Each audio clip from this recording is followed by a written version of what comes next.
આજે ગુજરાતની વિધાનસભામાં માનનીય નાણામંત્રીશ્રીએ બજેટ રજૂ કર્યું અને સત્તા પક્ષ ભાજપ દ્વારા એવું કહેવામાં આવે છે કે આ ઐતિહાસિક બજેટ છે, અભૂતપૂર્વ બજેટ છે એવું કહેવામાં આવે છે.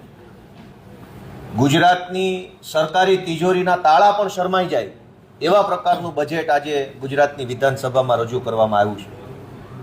એવું કહેવાય છે કે 4 લાખ કરોડ રૂપિયાનું વિશાળ બજેટ, પણ વાસ્તવિકતા એ છે કે ગામમાં પાણીની ટાંકીઓ નથી, આંગણવાડીમાં છોકરાઓને બેસવાની જગ્યા નથી, પણ બજેટ 4 લાખ કરોડનું આવી ગયું છે. સરકારી શાળામાં શિક્ષક નથી, પણ બજેટ 4 લાખ કરોડનું છે. એસટી ડેપોમાં બસ નથી, પણ બજેટ 4 લાખ કરોડનું છે. સરકારી કચેરીમાં સાહેબો નથી, પણ બજેટ 4 લાખ કરોડનું ઐતિહાસિક છે. ખેડૂતોને સમયસર ખાતર મળતું નથી, પણ બજેટ 4 લાખ કરોડનું છે.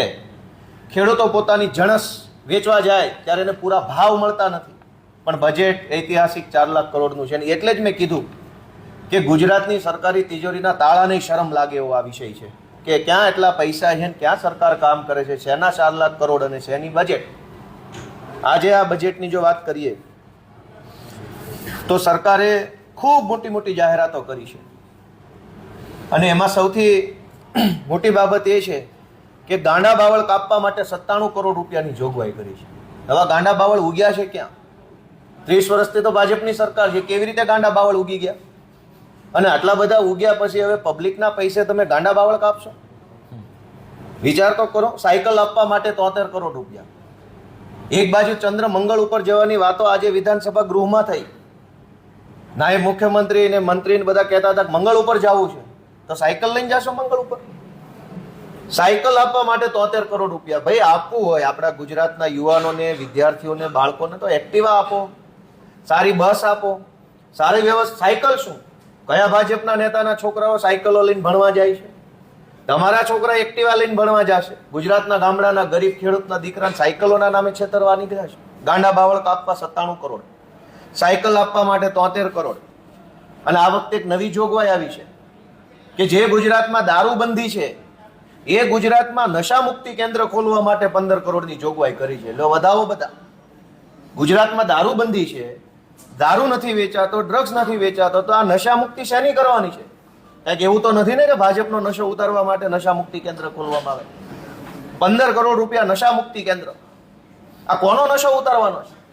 હું તો એમ કહું છું કે આ 15 કરોડની અંદર સત્તાનો નશો ભાજપનો ઉતરે ને એવી કંઈક વ્યવસ્થા કરે તો સારી બાબત છે. ત્યારબાદ દૂધ સંજીવની યોજના માટે 200 કરોડ રૂપિયા ફાળવ્યા છે.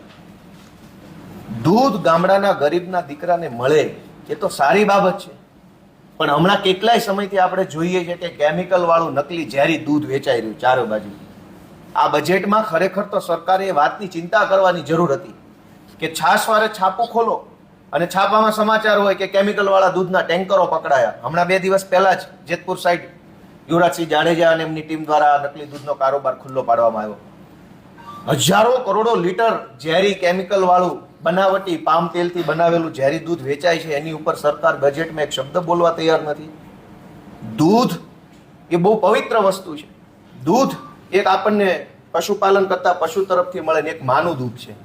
તો જ્યાં જે દૂધ આપે છે પશુ પણ માં છે ને આપણી માં પણ માં. માં જેવી માનું દૂધનું પણ આ લોકોએ કેમિકલ વાળું કર્યું છે. ત્યારબાદ ડિસ્પેન્સિંગ મશીન મૂકવામાં આવશે. ગરીબોને સમયસર અનાજ તો મળતું નથી જ. ગામડાની અંદર જે ગરીબોને અનાજ મળવા પાત્ર છે, ઘઉં, ચોખા, કેરોસીન, કંઈ પણ, એ ગરીબોને સમયસર નથી મળતું, સારું નથી મળતું. હવે પાછી સરકાર એવું કહે છે કે ઓટોમેટિક ડિસ્પેન્સિંગ મશીન આવશે. એટલે ગામડાનો અભણ ખેડૂત ગરીબ જે છે એ દુકાને જશે, ત્યાં એક મશીન પડ્યો છે, એ મશીનમાં આમાં બટન દબાવવાના એટલે તરત 2 કિલો ઘઉંનો કોથળો બારો આવશે. આ શું વ્યવસ્થા થઈ? ગામમાં બસ આવતી નથી, તલાટી આવતા નથી, સારું કઈ ઠેકાણું નથી, તમે મશીનની ક્યાં કરો છો? સરકારને કોઈ પૂછવા વાળું નથી કે ઐતિહાસિકના નામ ઉપર ગમે તેવું ના હોય. ત્યારબાદ એક વિચિત્ર પ્રકારની જોગવાઈ કરી છે કે ગુજરાતના બાળકોને ટ્રાફિકના નિયમ શીખવાડવા માટે 25 કરોડનો ખર્ચો કરશે. ટ્રાફિકના નિયમ તો પેલા ભાજપના નેતાઓને શીખવાડવાની જરૂર છે. ગાડીના ડેસ્ક ઉપર ભાજપના પટ્ટા મૂકીને ગમે ત્યાં ઘૂસી જાય છે. પહેલા એને શીખવાડો.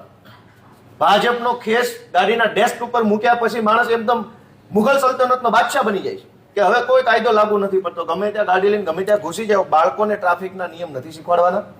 25 કરોડ રૂપિયા બાળકોને ટ્રાફિકના નિયમ શીખવાડશે. નિયમ તો શીખવાડો, પણ રોડ ક્યાં સારા, પાર્કિંગ ક્યાં? આજે વિધાનસભાની અંદર મારો એક પ્રશ્ન હતો, બહુ રસપ્રદ બાબત છે. એક બાજુ ટ્રાફિકના નિયમ શીખવાડવા માટે સરકારે 25 કરોડનો ખર્ચો કરવા નક્કી કર્યું, અને એક બાજુ આજે જ વિધાનસભામાં મારો પ્રશ્ન હતો કે અમદાવાદ અને રાજકોટની અંદર જેટલા પોલીસ સ્ટેશન છે એ તમામ પોલીસ સ્ટેશન પાસે પાર્કિંગ છે? સરકારે લેખિતમાં જવાબ આપ્યો ના ભાઈ ના. તો પોલીસ સ્ટેશનમાં નોકરી કરવા આવતા પીઆઈ પોતાની કાર ક્યાં પાર્ક કરે છે? કોન્સ્ટેબલની ગાડીઓ ક્યાં પાર્ક થાય છે? ગુજરાતના પોલીસ સ્ટેશનો પાસે પાર્કિંગ નથી, અને તમે અમને કાયદાની ટ્રાફિકની જાગૃતિ કરવા 25 કરોડના ખર્ચા કરો છો. એના બદલે તમારા પોલીસ સ્ટેશનોમાં પહેલા પાર્કિંગ વ્યવસ્થા ઊભી કરો. તમારી પાસે પાર્કિંગ નથી. મેં વિધાનસભામાં પૂછ્યું આજે કે ગેરકાયદે ખોટી જગ્યાએ પાર્કિંગ કરી હોય મારી ગાડી અને પોલીસ એને ઉઠાવી જાય તો લઈ એ ક્યાં મેલશે? મારી ગાડી પાર્કિંગમાં નથી, તમે લઈ ગયા તો તમારી પાસે પાર્કિંગ નથી, તમે ક્યાં મૂકી? આટલો ગંભીર વિષય હતો છતાંય ગૃહમંત્રી, અને મને દુઃખ સાથે કહેવું પડે કે આ વિષયમાં કોંગ્રેસ અને ભાજપે મિલીભગત કરી ગૃહના સમય બગાડવાની કોશિશ કરી. મારે ઊભા થઈને કહેવું પડ્યું કે આ બે ટાઈમ પાસ કરે છે. બજેટ ઉપર આવીએ કે સરકારે વન્ય પ્રાણીઓને બચાવવા માટે થઈ 469 કરોડનો ખર્ચો કરવા નક્કી કર્યો છે. વન્ય પ્રાણી ભલે બચાવે, માણસ બચાવવાની કઈ વાત જ આખા બજેટમાં નથી. માણસ ભલે મરી જાય, કોઈ ગટરમાં ખાડામાં પડીને, કોઈ અકસ્માતમાં, કોઈ નશાની અંદર રવાડે ચડીને, કોઈની ઉપર ટાંકી પડશે, કોઈ બ્રિજ તૂટી જશે, કોઈ રાઈટ તૂટી પડશે, કાંઈક અગ્નિકાંડ, માણસ મરે એની ગુજરાતની સરકારને ચિંતા નથી. બિલાડી ન મરવી જોઈએ, કૂતરાને કાંઈ ન થવું જોઈએ. વન્ય પ્રાણી બચાવવા માટે 469 કરોડની રકમ ફાળવી છે. તો હવે ભાજપ વાળાને વન્ય પ્રાણી બે જ વધશે ગુજરાતમાં, પબ્લિકનું શું? અને એટલે બહુ ગંભીર બાબત એ છે કે લાંબુ ઐતિહાસિક હતું એટલે લાંબુ કરવું પડે. સામાન્ય બજેટ હોય તો ટૂંકમાં પતે, પણ આ તો ઐતિહાસિક હતું કેમ કે ગામમાં પાણીની ટાંકી નથી, પશુઓને પીવાનો અવાડો નથી, ગામમાં શાળા નથી, દવાખાના નથી, દવાખાનામાં ડોક્ટર નથી, ડોક્ટર હોય ત્યાં દવા નથી, પણ બજેટ 4 લાખ કરોડનું છે. એ બજેટમાં શું છે કે ગુજરાતની જનતાની માથાદીઠ આવક 3,01,000 રૂપિયા છે, એવું આજે બજેટમાં માનનીય નાણામંત્રી શ્રીએ સદનને જણાવ્યું, ગૃહને જણાવ્યું. પૂછીએ આપણે અમદાવાદની અંદર રિક્ષા ચલાવતા કોઈ ગરીબ માણસને, ભાઈ તારી આવક કેટલી છે માથાદીઠ? રોજના 300 રૂપિયા કોઈ નથી કમાતા. અને ગૃહમાં ફૂલ ગુલાબી ચિત્ર. આપણને એમ લાગે કે અમેરિકાથી લોકો અહીંયા પરમેનન્ટ રહેવા આવી જશે અને અમદાવાદની અંદર એક આખી એનઆરઆઈ કોલોની ખોલવી પડશે. 3 લાખ રૂપિયા માથાદીઠ આવક. કોની માથાદીઠ? ખેડૂત 1 લાખ રૂપિયા વર્ષે નથી કમાતા. ક્યાંક માવઠું આવે, ક્યાંક અતિવૃષ્ટિ આવે, ક્યાંક અનાવૃષ્ટિ આવે, એમ પછી તે અમારા ખેડૂત જો માલ વેચવા જાય તો એ માલની અંદર કરદો કરી નાખવામાં આવે. 1 લાખ રૂપિયા આપણો ખેડૂત નથી કમાતો. રિક્ષા ચલાવતા ભાઈઓ 1 લાખ રૂપિયા નથી મહિને કમાતા. આપણા આઉટસોર્સ અને ફિક્સ પગારની નોકરી કરતા લોકો મહિને વર્ષે 3 લાખ રૂપિયા નથી કમાતા. અનેક લોકોને મજૂરોની જેમ રાખવામાં આવ્યા સરકાર દ્વારા. આ વિધાનસભામાં, આ સચિવાલયની અંદર કોન્ટ્રાક્ટ બેઝના આધાર ઉપર શોષણ કરવામાં આવે. 3 લાખ રૂપિયા તો એ નથી કમાતા. સરકારની ઓફિસોમાં નોકરી કરનારા સિક્યુરિટી ગાર્ડ, પ્રાઇવેટ માણસો જે કોન્ટ્રાક્ટમાં છે, 3 લાખ એ નથી કમાતા. પણ વિધાનસભામાં વટથી એવું કહેવામાં આવ્યું કે 3 લાખ રૂપિયા માથાદીઠ આવક છે. કોની? ભાજપ વાળાની કે જનતાની? અને ત્યારબાદ આ ગુજરાતમાં અનેક પ્રકારના ઉદ્યોગો અને ખેતી, આ આપણા ગુજરાતની આર્થિક બે મુખ્ય આર્થિક આવકની સુવિધાઓ છે. એક ખેતી અને એક ઉદ્યોગ. આજે બહુ દુઃખ સાથે કહેવું પડે કે આ આખા બજેટની અંદર 4 લાખ કરોડ રૂપિયાના લાંબા બજેટની અંદર ખેતીને લગતી કોઈ બાબતો પર કોઈ સરકારનું ધ્યાન નથી. ખેડૂતોને સમયસર ખાતર, બિયારણ અને પાણી નથી મળતું.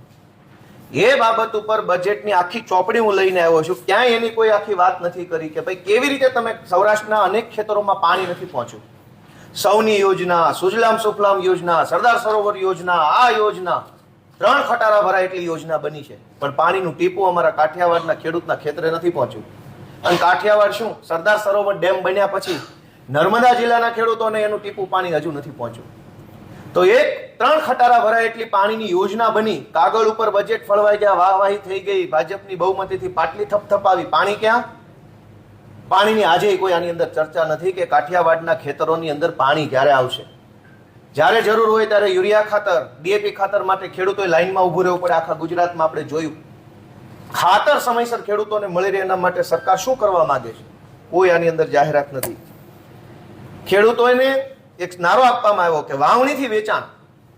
આપણને એમ લાગે કે આ સરકાર ખેડૂતો માટેની છે.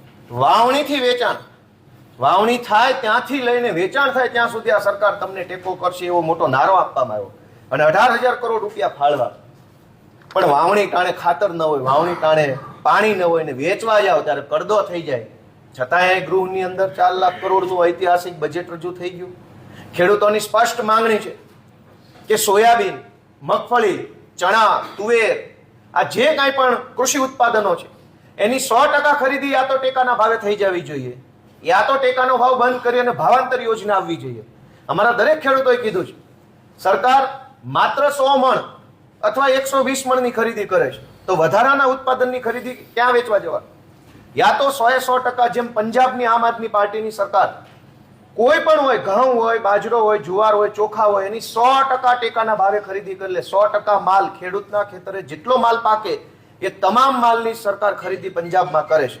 ગુજરાતમાં માત્ર 20 થી 30% માલની ખરીદી સરકાર કરે છે અને બાકીનો માલ માર્કેટમાં સસ્તા ભાવે વેચવા મજબૂર બને છે ખેડૂત. તો એ બાબતે સરકારે આ બજેટમાં કોઈ જોગવાઈ કરી નથી. ત્યારબાદ ખેડૂતોનો સૌથી મોટો પ્રશ્ન લાઇટનો, વીજળીનો. અનેક ખેડૂતોના ખેતરે હજુ વીજળી નથી પહોંચી. પંજાબની આમ આદમી પાર્ટીની સરકાર ખેડૂતોને મફત વીજળી આપે છે અને દિવસે વીજળી આપે છે અને માન સન્માન સાથે ખેડૂતોને રાખે છે. ગુજરાતમાં બજેટ ઉપર બજેટ, બજેટ ઉપર બજેટ, મોટા બજેટ, ઐતિહાસિક બજેટ, બહુ સારું બજેટ આવું આવ્યું, પણ ખેડૂતના ખેતરે લાઇટ ન આવી, દિવસે લાઇટ ન આવી અને મફત વીજળી ન મળી. અરવિંદ કેજરીવાલની સરકારે દિલ્હીમાં અને ભગવંત માન સાહેબની સરકારે પંજાબમાં લોકોને મફત વીજળી આપી અને હાલમાં ચાલુ છે 300 યુનિટ. ગુજરાતમાં નેતાઓ માટે મફત છે પણ જનતા માટે હજુ મફત વીજળી કરવામાં નથી આવી. અને આ બજેટની અંદર આપણા ઉદ્યોગો, ખેતી માટે તો કંઈ છે જ નહીં, પણ ઉદ્યોગો માટે પણ આ બજેટમાં કંઈ નિરાશાજનક શબ્દો સિવાય કંઈ છે નહીં. રાજકોટનો એન્જિનિયરિંગ ઉદ્યોગ સૌથી મોટો છે. આખી એશિયાની અંદર ખબર છે કે એન્જિનિયરિંગનો કોઈ પાર્ટ બનાવવાનો હોય, કોઈ મશીન બનાવવાનો, કોઈ ડેવલપ કરતો રાજકોટનો એન્જિનિયરિંગ ઉદ્યોગ છે. રાજકોટના એન્જિનિયરિંગ ઉદ્યોગનો પણ આખા બજેટમાં ન આવ્યો. આખા એશિયાની અંદર મોરબીનો સિરામિક ઉદ્યોગ વખણાય છે. સિરામિકની પ્રીમિયમ ટાઇલ્સ કઈ છે, વિટ્રીફાઈડ, એની લેટેસ્ટમાં લેટેસ્ટ ટેકનોલોજીથી બનેલી ટાઇલ્સ દુનિયાના તમામ દેશોમાં પ્રીમિયમ ક્વોલિટી સપ્લાય થાય છે. મોરબીનો ઉદ્યોગ અત્યારે ગેસના કારણે મોરબીની અંદર જીએસટી અને જે કાંઈ ટેક્સના કારણે પરેશાન છે, ગુજરાત ગેસની પાઇપલાઇનના કારણે. મોરબી સિરામિક ઉદ્યોગ માટે આ આખા બજેટની અંદર કોઈ પણ પ્રકારની ચર્ચા કરવામાં આવી નથી. ભરૂચ અને અંકલેશ્વરની અંદર કેમિકલ ઉદ્યોગ છે. આખી દુનિયામાં ભરૂચ અને અંકલેશ્વરની જીઆઈડીસીઓમાં બનેલી અલગ અલગ પ્રકારની દવાઓ, માણસને પીવાની દવાઓ, બીજી ત્રીજી રીતે વપરાતા કેમિકલ્સનું મેન્યુફેક્ચરિંગ અને એસેમ્બલિંગ થાય છે.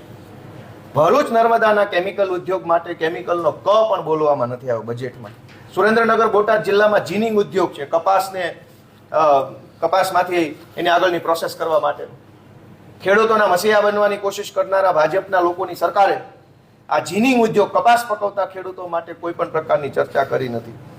અને આમ આ આખું બજેટ જે છે એ માત્ર ને માત્ર ગયા બજેટમાંથી કોપી પેસ્ટ કરીને આંકડાઓની માયાજાળ બદલેલું બજેટ છે.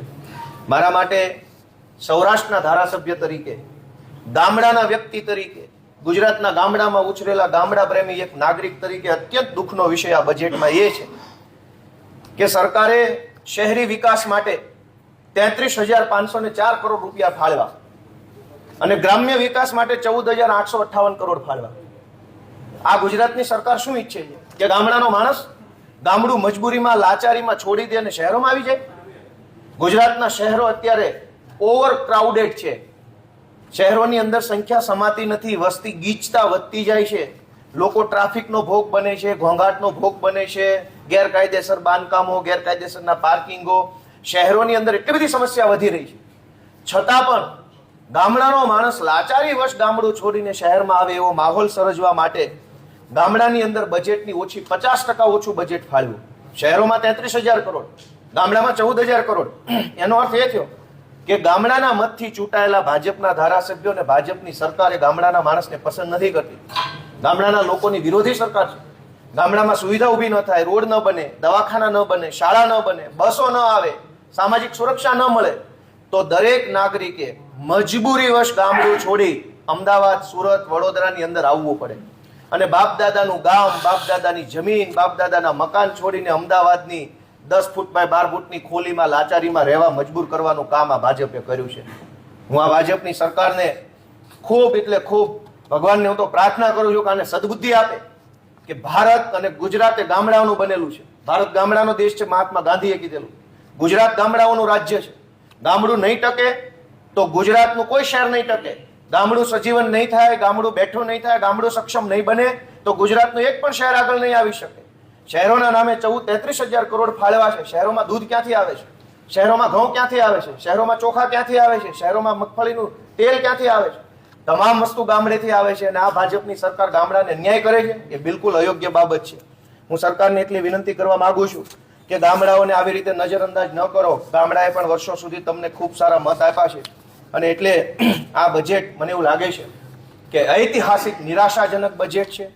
ઐતિહાસિક રીતે આ ગામડા વિરોધી બજેટ છે અને આવા બજેટની અમે ભરપૂર ટીકા કરીએ છીએ, નિંદા કરીએ છીએ. અને છેલ્લે એક મહત્વનો વિષય કે આજે વિધાનસભામાં મેં એક અત્યંત મહત્વનો પ્રશ્ન મૂક્યો હતો.